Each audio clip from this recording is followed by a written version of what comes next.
오늘 아침 우리에게 주시는 하나님 말씀은 잠언 30장 18절에서 33절의 말씀입니다. 잠언 30장 18절에서 33절까지의 말씀을 봉독하겠습니다. 내가 심히 기이 여기고도 깨닫지 못하는 것 서너시 있나니 곧 공중에 날아다니는 독수리의 자치와 반석 위로 기어다니는 뱀의 자치와 바다로 지나다니는 배의 자치와 남자가 여자와 함께한 자취며 음녀의 자취도 그러하니라. 그가 먹고 그의 입을 씻음같이 말하기를 내가 악을 행하지 아니하였다 하느니라. 세상을 진동시키며 세상이 견딜 수 없게 하는 것 서너시 있나니 곧 종이 임금된 것과 미련한 자가 음식으로 배부른 것과 미움받는 여자가 시집간 것과 여종이 주모를 이은 것이니라. 땅에 작고도 가장 지혜로운 것 넷이 있나니 곧 힘이 없는 종류로 돼 먹을 것을 여름에 준비하는 개미와 약한 종류로 돼 집을 바위 사위에 짓는 사반과 임금이 없으되 다 때를 지어 나아가는 메뚜기와 손에 잡힐만 하여도 왕궁에 있는 도마뱀이니라. 잘 걸으며 위풍 있게 다니는 것 서너시 있나니 곧 짐승 중에 가장 강하여 아무 짐승 앞에서도 물러가지 아니하는 사자와 사냥개와 순념소와 및 당할 수 없는 왕이니라. 만일 내가 미련하여 스스로 높은 채 하였거나 혹 악한 일을 도모하였거든 내 손으로 입을 막으라. 대저 젖을 저으면 엉긴 젖이 되고 코를 비틀면 피가 나는 것 같이 노를 격동하면 다툼이 남이니라. 아멘. 어제 보았던 잠언 30장 1절로 17절까지의 말씀이 아굴의 잠언이라고 어제 설교 중에도 말씀을 드렸는데, 자, 오늘 이어지는 18절부터 33절까지의 이 남은 부분의 말씀도 아굴의 잠언에 속하는 그런 부분입니다. 자, 아굴이 그의 아들 이디엘에게 주었던 이 지혜로운 말씀, 이 잠언의 말씀이 우리에게 깨달음이 되어져서 언제나 이 말씀을 통해서 하나님은 우리에게 지혜를 주고 명철을 주고 또 용기를 줍니다. 그래서 이 말씀과 같아지기를 원합니다. 말씀이 나의 삶 속에서 이루어지기를 원합니다. 이러한 기도를 가지고 우리가 말씀 앞에 서서 이 말씀을 묵상해야겠습니다. 자, 18절 말씀에 보면 내가 심히 기이히 여기고도 깨닫지 못하는 것 서너시 있나니. 자, 그러면서 19절부터 20절까지의 쭉 이어지는 말씀을 통해서 내가 아무리 생각해봐도 참 기이한 일이다, 또 도무지 깨달을 수가 없다라고 하는 그런 일들이 몇 가지가 있다고 지금 아굴이 이야기를 해줍니다. 인간의 지혜로는, 인간의 지식으로는 깨달을 수 없는 것들이 세상엔 참 많습니다. 도무지 우리가 알 수 없는 신비가 이 세상에 가득한 겁니다. 그래서 하나님 앞에 묻고 하나님 지혜로 하나님께서 우리에게 깨닫게 해주시면 우리가 그 속에서 지혜로운 마음을 가지고 교훈을 얻게 되는 겁니다. 자, 오늘 이 18절부터 20절의 말씀을 통해서도 우리가 얻게 되어지는 교훈이 있습니다. 자, 먼저 19절의 말씀을 보면 공중에 날아다니는 독수리의 자치와 반석 위로 기어다니는 뱀의 자치와 바다로 지나다니는 배의 자치와 남자가 여자와 함께한 자치며, 또 20절 앞부분에서 음녀의 자치도 그러하니라. 자, 지금 이 아굴이 내가 도무지 깨닫지 못하는 것이 있는데, 자, 그 첫째는 공중에 날아다니는 독수리의 자치다. 여러분, 아무리 지혜로운 사람이라 할지라도 공중에 새가 날아다니면, 독수리가 날아다니면 독수리가 왜 저렇게 날아다니는지 아는 사람은 아무도 없습니다. 또 독수리가 지나가고 난 다음에 독수리가 어느 길로 지나갔는지를 아는 사람은 아무도 없는 겁니다. 자취라고 하는 것은 우리가 발자취 그러죠. 길을 지나가고 나면 그 발자국이 남습니다. 그런데 공중에 독수리가 휙 지나가고 난 다음에 독수리의 발자취가 남습니까? 독수리의 날개짓이 자국을 남기고 가느냐 이 말입니다. 도무지 공중에 날아다니는 독수리의 그 발자취를, 그 날개짓을 우리가 알 수가 없다는 겁니다. 지나간 흔적도 없는 겁니다. 자, 그 다음에 반석 위로 기어다니는 뱀의 자취. 여러분, 뱀이 이렇게 쓱 지나가고 나면 그 뱀이 지나가는 그 길에 있어서 자취를 남기지 아니하고 뱀은 쓱 지나갑니다. 그러면 도무지 반석 위로 뱀이 지나가고 나면 그 돌 위로 뱀이 지나갔으니 더더군다나 자취가 남지 않는 겁니다. 흔적도 없이 지나가 버립니다. 자, 그 다음 세 번째로는 배가 지나가는데 그 배가 바다를 지나갔을 때 잠깐 동안은 그 배가 지나간 다음에 그 배로 말미암아 여울이 일게 되니까 배가 이렇게 지나가는구나 알겠지만 조금 지나면 다시 바다가 원 상태가 되어져서 배가 지나갔는지 지나가지 않는지를 도무지 알 수가 없다는 겁니다. 자, 남자가 여자와 함께한 자취도 마찬가지입니다. 남자가 여자와 함께 사랑을 나누고 지나가도 끝나고 나면 그랬나 싶을 정도로 쓱 시치미를 떼면 알 수 없다는 겁니다.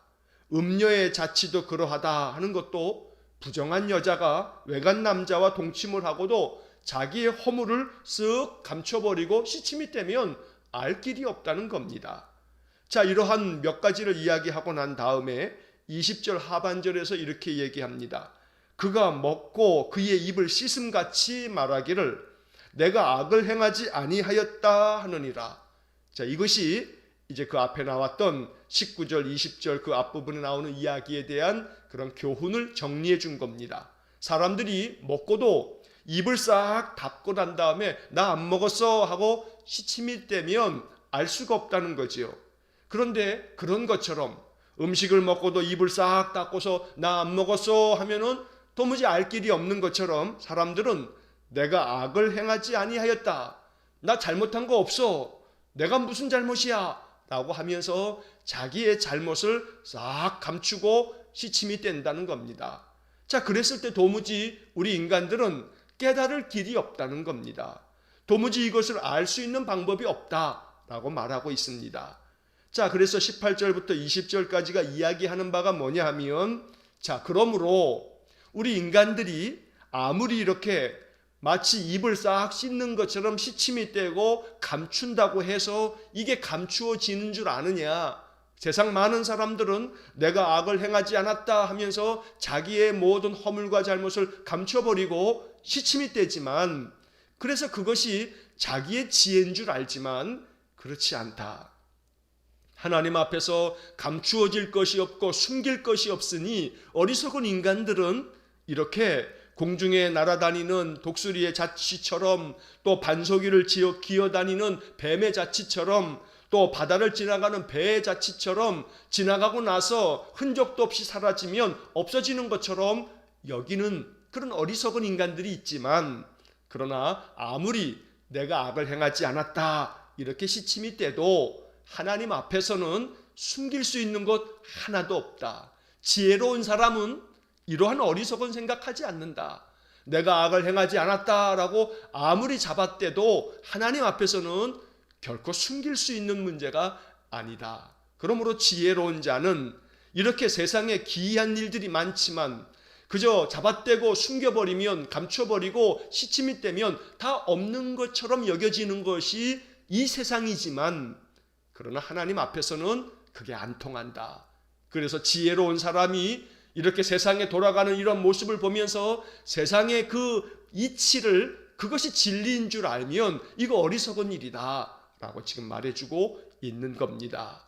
그러므로 세상의 것들이 진리인 양 이거 그냥 무턱대고 받아들이다가 결국 하나님 앞에 서는 날 그 모든 것들이 자기 자신을 멸망하게 만드는 그런 것이 된다. 그러므로 참 지혜는 하나님 주시는 말씀이 지혜고, 하나님께서 우리에게 가르쳐 주시는 참된 것들을 따르는 것, 이것이 진실한 인생이고 지혜로운 인생이라고 말씀해 주고 있는 것입니다. 자, 그 다음 21절서부터 23절까지의 말씀에서는, 자, 먼저 21절, 세상을 진동시키며 세상이 견딜 수 없게 하는 것 서너시 있나니. 도무지 세상이 흔들거릴 만큼, 세상이 그저 깜짝 놀랄 만한, 도무지 세상이 감당할 수도 없는 그런 일들이 세상 속에서 있다. 자, 그것이 첫째 22절에 보면 종이 임금된 것과, 여러분 종이 임금이 된다라고 하는 것은 구테타를 말하는 겁니다. 뭐 옛날에 우리 조선시대에 한국사를 배우다 보면 천민들의 난 뭐 이런 것이 있죠. 그래서 종들이 구테타를 일으켜서 왕이 되는 겁니다. 그러면 이 세상이 진동하는 거 아닙니까? 세상이 견딜 수 없게 되는 그런 문제가 발생하는 겁니다. 자, 이 이유는 결국 왕이 잘 다스리면 종이 임금될 이유가 없죠. 그러면 왕이 나라를 잘 다스리지 못하고 아주 폭정을 행하게 되니까 종들이 구테타를 일으켜서 반란을 일으켜서 왕의 자리에 그저 앉는 거 아니겠습니까? 그러니 이 세상이 이렇게 무질서해지는 거, 세상의 모든 질서가 다 파괴되어지는 거, 왕은 왕대로 자기의 직분을 잘 감당해서 백성들에게 선정을 베풀어야 되는데 그렇지 못하게 되고, 또 그러면 종들이 그것에 대해서 반역하고 반란을 일으켜서 종이 왕이 되는 세상, 이것은 사회적인 혼란을 이야기하는 겁니다. 사회적인 질서가 무너지고 기본적인 모든 가치 체계가 무너지면서 사회적인 그런 많은 격동의 시간들을 보내게 되는 것이 종종 있다는 겁니다. 자, 그 다음에 미련한 자가 음식으로 배부른 것, 이것이 뭔 세상을 진동시킬 만한 일인가 싶겠습니다만, 자, 이 말씀에는 숨겨진 의미가 있습니다. 이건 비유적인 표현입니다. 자, 미련한 자가 음식으로 배부른 것, 자, 이 이야기는 뭐냐면 정당한 노동의 대가 없이 많은 부를 얻게 되어지는 그런 사람들이 있다는 겁니다. 여기서 미련한 자라고 하는 것은 이것은 게으른 자를 말하는 겁니다. 우리가 잠언을 쭉 읽으면서 게으름에 대한 교훈도 많았습니다. 게으름을 이야기할 때마다 이것은 미련함이다, 어리석음이다 라고 하는 교훈들을 우리가 쭉 읽어왔습니다. 여기 이 말씀도 마찬가지입니다. 미련한 자가 음식으로 배부른 것, 이 이야기는 게으른 자임에도 불구하고 일도 하지 않는데 아무런 노동의 대가도 없이 이 사람이 많은 부를 누리는 것, 음식으로 배부르다는 것은 많은 재산을 가지고 부유해지는 것, 이것을 말하는 겁니다. 어찌 보면 이 이야기는 오늘 이 자본주의 사회, 우리 사회의 모습을 보여주고 있는 것과 같습니다. 아무 노동의 대가도 없이 땀 흘려 일하지 않음에도 불구하고 투기로 엄청난 부를 갖게 되어지는 그런 사회입니다. 그저 똘똘한 집 한 채만 잘 장만하게 되면 조금만 지나면 엄청난 프리미엄이 붙어서 그저 단박에 몇십억을 버는 그런 세상이 되어버렸습니다. 그저 조금만 편법을 써서 조금만 그런 부정한 방법으로 그렇게 투기를 하게 되면 앉은 자리에서 그저 잠깐 사이에 몇십억이 수중에 들어오는 그런 세상입니다. 그러니 그런 세상이 과연 정당한 세상이냐라고 지금 이렇게 잠언이 말하고 있는 것입니다. 그렇게 되면 열심히 일한 사람들은 박탈감이 생기게 되고 그러면서 마음속에 도덕적인 해이가 생깁니다. 아무리 노력해도 소용없어. 그저 잘 지혜롭게, 여기서 말하는 지혜는 악한 지혜가 되겠죠. 그저 세상 사람들이 모르게 내가 잘 투기해서 법망에 걸리지만 않으면 그러면 되는 거야. 이렇게 사람들의 마음속에 모든 사회적인 도덕적이고 윤리적인 가치는 다 깨어지고 그렇게 사람들의 모든 세상이 오늘 이 본문의 말씀처럼 진동하게 되고 견딜 수 없게 되는 그런 세상이 돼서 모든 사회적인 질서가 깨져버리게 된다라고 말하는 것입니다. 자, 그 다음에 23절에 미움받는 여자가 시집간 것과, 자, 이 말씀에 미움받는 여자가 시집간다라고 하는 것은 여기서 미움받는 여자라는 말은 부도덕한 여자를 말하는 겁니다. 결혼하기 전에 온갖 부도덕하게 그저 이 여자가 이 남자 저 남자 모든 남자들하고 육체적인 관계를 가지며 음탕하게 모든 삶을 다 살았는데도 불구하고 쓱 감추고 아닌 것처럼 마치 요조숙녀인 것처럼 그렇게 시집가는 거, 세상이 그렇게 된다면 이 세상이 과연 이게 정상적이고 아주 온전한 세상이 되겠느냐? 이것이 정말 세상을 진동시킬 만한 그런 일이 돼버린다라고 말하는 겁니다. 자, 그 다음에 여종이 주모를 이은 것, 이것도 마찬가지입니다. 여종이 주모를 이은다라고 하는 것은, 여기서 주모라고 하는 것은 그 자기 집 여주인을 말하는 겁니다. 자, 여종이 그 여주인을 쫓아내고 자기가 그 여주인 자리에 앉는다는 겁니다. 이게 뭐겠습니까? 결국은 이 여종이 그 자기 여주인의 남편과 함께 바람이 나서 이 여주인을 내쫓고 자기가 그 자리에 앉는 거. 자, 이렇게 세상이 되어버린다면 과연 그 세상이 견딜 만한 세상이 되겠느냐. 이런 세상이 되어버리게 되면 이러한 세상은 혼란 가운데 빠지게 되고 모든 사회가 더 많은 아주 그냥 극심한 그런 혼란 속에서 고통을 당하게 될 것이다 라고 말하고 있는 겁니다. 그래서 21절에서 23절까지 이 말씀은 온 세상은 하나님이 정하신 그런 모든 창조의 질서를 따라서 하나님이 가르쳐 주시는 참된 진리와 덕을 따라서 이 세상의 모든 사회적인 질서가 흔들림 없이 바르게 이게 운영되고 돌아가야만 이 세상이 안정되고 평안하다는 것을 말하고 있는 겁니다. 그러니 무엇이 지혜인가?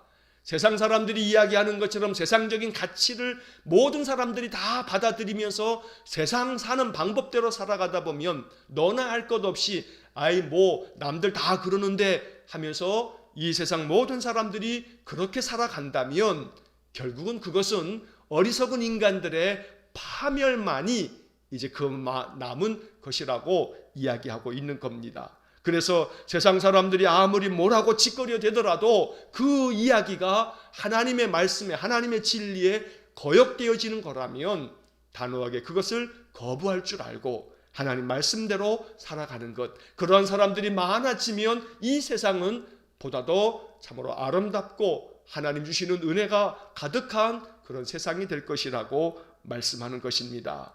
세상이 점점 더 참으로 부정하고 또 불의하고 또 부조리하고 불공정하고 온갖 불법과 편법과 부정한 많은 방법들이 통용되어지는 그러한 세상으로 변질되어져 가고 있습니다. 그러다 보면 결국 온 세상은 더 극심한 혼란 속에 빠지게 되고 그것은 인간의 파멸을 결국은 우리에게 안겨주고 말 것입니다. 그러므로 지혜로운 인생은 하나님 주시는 말씀 속에서 참된 진리와 신실함을 발견하고 묵묵히 그 길을 걸어갈 줄 아는 것이 지혜라고 말씀해 주는 것입니다. 자, 그 다음에 이어지는 24절부터 28절까지의 말씀에서는 땅에 작고도 가장 지혜로운 것이 넷이 있더라.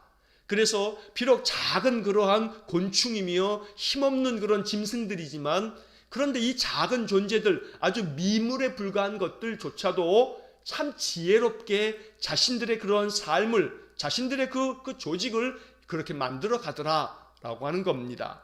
자, 그 첫 번째로는 25절에 힘이 없는 종류로 돼 먹을 것을 여름에 준비하는 개미와 자, 힘이 없지만 개미가 뭔 힘이 있습니까? 그런데 그 힘이 없는 이 개미들도 아주 지혜롭게 여름에 자기 먹을 것들을 열심히 준비하더라는 겁니다. 자, 이것은 부지런함을 이야기하는 그런 개미에 대한 이야기는 이미 잠언의 우리가 앞에서 읽은 바 있습니다. 그런데 여기서 말하고 있는 이 개미라고 하는 이야기는 비록 이 땅에서 작고도 또 아주 연약한 그러한 힘이 없는 곤충에 불과하지만 미물에 불과하지만 그런 것들조차도 자기들을 위해서 먹을 것들을 여름에 준비할 만큼 그렇게 지혜롭게 그렇게 살아가더라라고 하는 겁니다. 자, 그 다음에 26절의 말씀을 보면 약한 종류로 돼 집을 바위 사이에 짓는 사반과 자, 이 사반이라고 하는 것은 저 팔레스타인 지방에 중동 지방에 살고 있는 우리로 얘기하면 너구리 같은 겁니다. 자, 그런데 이 사반이라고 하는 이 짐승이 이 너구리가 아주 매우 그렇게 힘이 없는 연약한 동물입니다. 그래서 자기보다 더 세고 힘이 있는 아주 거친 그런 짐승들이 많은 가운데에도 자기를 보호하기 위해서 자기 집을 바위 사이에 짓더라는 겁니다.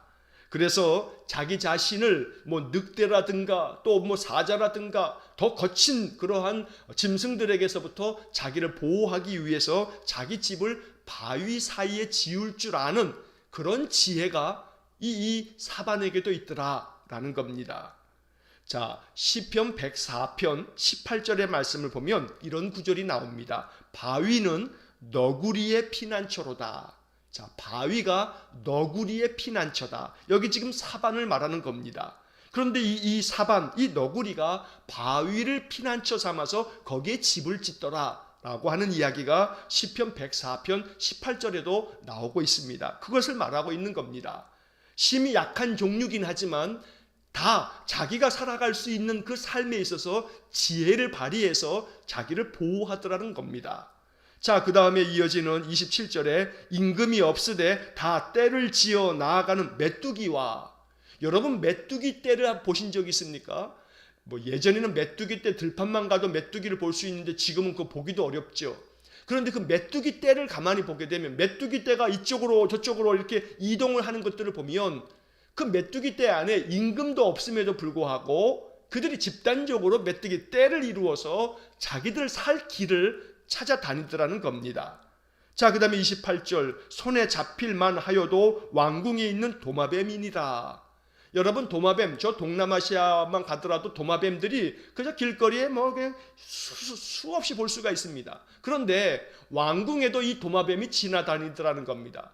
그 왕궁이 얼마나 경비가 삼엄합니까? 많은 경비병들이 왕궁을 지키고 있습니다. 그럼에도 불구하고 도마뱀이 자기 살 길을 찾아서 심지어 왕궁에도 재빠르게 그렇게 돌아다니면서 자기 길을 찾아다니더라, 그런 이야기입니다. 자, 여기서 이야기하는 것은 이 땅에는 이렇게 작고도 또 힘이 없고 약한 종류이긴 하지만 나름대로 자기들이 가지고 있는 지혜로 자기들의 그 생명을 유지해가고 이어가더라 라고 하는 말을 하고 있습니다. 그러니 아무리 작다 할지라도, 아무리 힘이 없다 할지라도 하나님 주시는 지혜가 있으면 자기의 인생의 삶을 잘 도모하면서 자기 인생을 잘 보호하고 자기를 지키면서 인생을 지혜롭게 살 수 있다라고 말하고 있습니다. 그래서 우리는 이 24절부터 28절의 말씀을 읽으면서 나의 어리석음을 인하여서 자책하지 말아야 합니다. 비록 내가 세상적인 그런 면에서는 지혜롭지 못한 것처럼 여겨져도 하나님 주시는 하늘의 지혜가 가득하면 하나님 주시는 지혜로 아무리 힘이 없고 아무리 연약한 사람이라 할지라도 하나님의 지혜를 가지고 인생의 삶을 잘 살아갈 수 있다고 말하는 것입니다. 그래서 힘이 없고 작고 연약한 사람들이라 할지라도 하나님의 지혜가 그 안에 가득 부어진다면 그 인생의 삶을 참으로 잘 감당할 수 있겠으니 하나님 지혜를 구하라. 바로 이것이 이 말씀 속에 담겨져 있는 교훈입니다. 자, 그 다음 이어지는 29절서부터 마지막까지의 말씀에 보면, 자, 잘 걸으면서 위풍 있게 다니는 것이 선엇이 있다. 앞서서 이야기했던 24절에서 28절까지에서는 참으로 작은데도 불구하고 지혜롭게 살아가는 곤충들, 짐승들이 있는 반면에 또 한편에서는 아주 잘 걸으며 위풍당당하게 다니는 그런 것들이 몇 가지가 있다. 첫 번째로는 짐승 중에 가장 강하여 아무 짐승 앞에서도 물러서지 아니하는 사자가 그러하고, 또 사냥개, 순념소, 또 왕이야말로 두려울 존재가 없다. 누구도 두려워하지 않는다라고 말하는 겁니다. 자, 여기서 사자나 사냥개나 순념소나 왕이라고 하는 것은 그 자신이 강한 존재이기 때문에 어느 누구도 두려워하지 않는다라고 말하고 있는 겁니다. 자, 여기서 이제 우리는 30절의 그 중간에 아무 짐승 앞에서도 물러가지 아니하는, 자, 여기서 아무 짐승 앞에서도, 다시 말하면 어떤 삶의 환경 앞에서도, 어떤 상황 앞에서도, 어떤 위험이나 어떤 시련이나 어떤 역경 앞에서도 움츠러들거나 또 마음속에 위축되거나 물러나지 아니하고 사자처럼, 사냥개처럼, 순년섭처럼, 왕처럼 당당하게 자신의 인생의 삶에 위풍 있게 그 모든 것들을 맞서 나아가고 헤쳐 나아갈 줄 아는 것, 이것이 바로 지혜자다. 하나님 주시는 지혜는 바로 그러한 용기를 주는 것이다 라고 말하고 있는 겁니다. 그래서 우리는 다시금 24절서부터 28절까지는 비록 작더라도 지혜가 있으면 살 길이 있고, 또 29절과 30절의 말씀, 31절의 말씀에서는 또 지혜자는 그 안에 용기가 있다. 어떤 것도 두려워하지 아니하고 물러가지 아니하는 용기를 가질 수 있다라고 말하고 있습니다. 잠언은 우리에게 이 두 가지를 알려줍니다. 우리의 기도의 제목입니다. 하나님, 나에게 지혜를 주십시오. 하늘의 지혜를 주십시오. 세상의 지식이나 세상 사람들이 살아가는 세상 사람들의 그 얄팍한 그러한 마음 가운데 여러 가지 자기들이 가지고 있는 지혜라 여기는 그런 것들대로 살지 아니하고 하나님 주시는 하늘의 지혜, 또 하나님께서 주시는 그런 용기, 담대함을 가지고 인생을 그저 물러섬 없이 살아갈 수 있는 그런 지혜와 용기를 기도해야겠습니다. 자, 그 다음 32절의 말씀에 보면 만일 내가 미련하여 스스로 높은 채 하였거나 혹 악한 일을 도모하였거든 내 손으로 입을 막으라. 자, 이 이야기를 세번역 성경의 번역으로 보면 내가 어리석어서 우쭐대거나 악한 일을 도모하였거든 너의 손으로 입을 막고 반성하여 보아라. 자, 세번역 성경에서는 이 32절에 너의 손으로 입을 막고 반성해 보아라 라고 하는 구절을 덧붙이고 있습니다. 자, 이 이야기는 네가 미련해 가지고 스스로 높은 채 하고 교만해졌다가 그래서 그 교만으로 말미암아 네가 더 기고만장해진다면 또 그로 인해서 네가 악한 일을 도모하게 된다면 그러면 너의 행하는 일을 멈추고 또 네가 그렇게 교만하게 말하는 모든 것들을 네 손으로 입을 막고 손으로 입을 막는다는 것은 너 자신의 행동을 삼가고 멈추고 너 자신의 그러한 삶을 되돌아보아라 라고 말하고 있는 겁니다. 그래서 우리는 이 32절의 말씀을 통해서 언제나 교만하지 않도록 그저 마음이 앞질러 가서 말이 앞질러 가서 우리의 행하는 모든 일들이 그저 어리석은 일이 되어지지 않도록 그래서 그 결과가 낭패를 보는 일이 없도록 또 여러 가지 갈등과 혼란을 만들어내지 않도록 언제나 자기 자신을 살펴서 내 손으로 입을 막으라. 너의 모든 삶의 행동을 잠시 멈출 줄 알고 삼갈 줄 알아야 된다. 그리고 세번역 성경의 말씀처럼 반성하여 보아라. 늘 자기 자신의 삶을 뒤돌아볼 줄 아는 것, 반성할 줄 아는 것, 이것이 지혜다 라고 오늘 이 32절의 말씀이 우리에게 알려주고 있는 겁니다. 오늘 이 말씀과 같이 언제나 나의 모든 행실을 돌아보면서 잠시 그 모든 것들을 멈출 줄 알고 삼갈 줄 알고 되돌아 반성할 줄 아는 그러한 삶이야말로 하나님 주시는 지혜라고 우리에게 말씀하고 있습니다. 이것이 우리의 마음에 큰 교훈이 되기를 간절히 축원합니다. 자, 그 다음 마지막 33절에서 대저 젖을 저으면 엉긴 젖이 되고 코를 비틀면 피가 나는 것 같이 노를 격동하면 다툼이 남이니라. 자, 이 이야기는 우유들을 이 양이나 또 염소라든가 젖을 짜 가지고 그 우유를 갖다 계속해서 저으면 치즈가 됩니다. 버터가 됩니다. 또 코를 비틀면 코에서 피가 납니다. 이런 것처럼 무언가 어떤 사람들의 노를 격동하면 화를 돋구면 그러면 다툼이 생기게 된다. 그러니 모든 어떤 인간관계 속에서도 사람들에게 다툼을 일으킬 만큼 화를 돋구는 일을 너 스스로가 먼저 하지 말아라. 그러면 그렇지 않으면 평화롭게 잘 지낼 수 있음에도 불구하고 네가 먼저 사람들을 격동시키면 그러면 그 문제로 말미암아 다툼이 벌어지게 될 테니 언제나 네가 그렇게 어떤 것의 원인 제공자가 되지 말아라 라고 말하는 겁니다.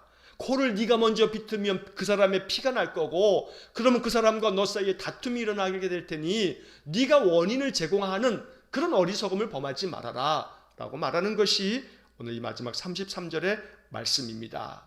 자, 오늘 읽었던 이 본문의 말씀들을 한 구절 한 구절 오늘 이 풀이를 다시 한번 생각하시면서 이 말씀을 묵상하시면서 늘 우리의 인생의 삶이 하나님 주시는 지혜와 용기가 충만해서 이 세상의 모든 것들을 하나님의 인도하심 따라서 말씀에 순종하여 살아갈 수 있는 그런 복된 삶이 되시기를 주의 이름으로 간절히 축원합니다. 기도하겠습니다. 사랑이 많으신 아버지 하나님, 아침마다 잠언의 말씀을 통해서 얻게 되는 교훈이 우리의 인생의 삶에도 아름다운 열매가 되어지도록 성령께서 항상 말씀을 마음 깊이 받아들여서 이 말씀이 우리 안에 30배, 60배, 100배의 결실을 맺는 귀한 복을 내려 주옵소서. 하나님께서 주시는 하늘의 지혜와 하나님 주시는 담대한 용기로 인생의 삶을 잘 감당하며 살아가는 우리 성도들 되게 해 주옵소서. 예수님 이름으로 기도하옵나이다. 아멘. 우리 구주 예수 그리스도의 은혜와 하나님 아버지의 극진하신 사랑과 성령의 교통하심이 하늘의 지혜와 용기로 인생의 모든 삶을 하나님 기뻐하시도록 담대하게 지혜롭게 모든 삶의 평강을 누리며 살아가기를 소원하는 우리 모든 머리 숙인 믿음의 성도들 위해와 저들 가정과 온 가족들 위해 또 우리 성도들의 모든 산업 위에 이제로부터 영원토록 함께 하시길 간절히 축원하옵나이다. 아멘.